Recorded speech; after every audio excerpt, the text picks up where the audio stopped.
కాకాని గోవర్ధన్ రెడ్డి గారు మహానాడు గురించి నెల్లూరు జిల్లాలో ఇప్పటికే నిర్ణయం అయిపోయింది.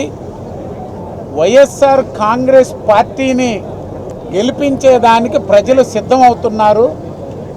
మహానాడు పెట్టినా తెలుగుదేశం పార్టీ ఈ జిల్లాలో తిరస్కరించబడుతుందనే విధంగా మాట్లాడారు ఆయన. కాకాని గోవర్ధన్ రెడ్డి గారు ఇదే జోస్యం 2024 జనవరి నుంచి జూన్ 11 దాకా చెప్పారు ఆయన. నా నాయకత్వంలో నెల్లూరు జిల్లా 10కి 10 సీట్లు, కందుకూరుతో కలుపుకుంటే 11 సీట్లని ఆయన జోస్యం ఫలించింది, మొత్తం తుడిచిపెట్టుకోబోయింది. భవిష్యత్తులో కూడా వైఎస్ఆర్ కాంగ్రెస్ పార్టీ ఉమ్మడి నెల్లూరు జిల్లా 10 సీట్లు గతంలో, ఇప్పుడు 9 హాఫ్ కూడా ఉన్నాయి. గూడూరు, వెంకటగిరి, సర్వేపల్లి మొత్తం ఉంది. కందుకూరు పార్లమెంట్లో ఉంది.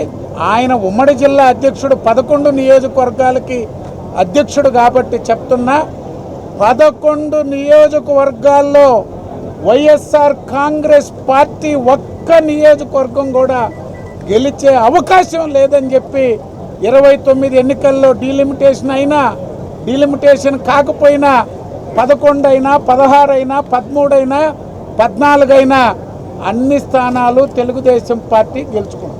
అందరికీ అందుబాటులో క్యాన్సర్ వైద్యం ఇప్పుడు నారాయణ హాస్పిటల్లో. డిపార్ట్మెంట్ ఆఫ్ ఆంకాలజీ, మా ఆంకాలజీ నిపుణుల వైద్య బృందం doctor M Srividya, senior consultant medical oncologist doctor B Manobhiram, senior consultant surgical oncologist doctor B Gurusai Ratnapriya, senior consultant radiation oncologist. మహిళలకు క్యాన్సర్ స్క్రీనింగ్ పరీక్షలు కేవలం 1499 రూపాయలు మాత్రమే. Cancer specialist and dentist consultation. పురుషులకు క్యాన్సర్ స్క్రీనింగ్ పరీక్షలు కేవలం 999 రూపాయలు మాత్రమే. Cancer specialist and dentist consultation సంప్రదించండి. Narayana hospital, super speciality block, first floor, B3, Chintareddypalem, Nellore.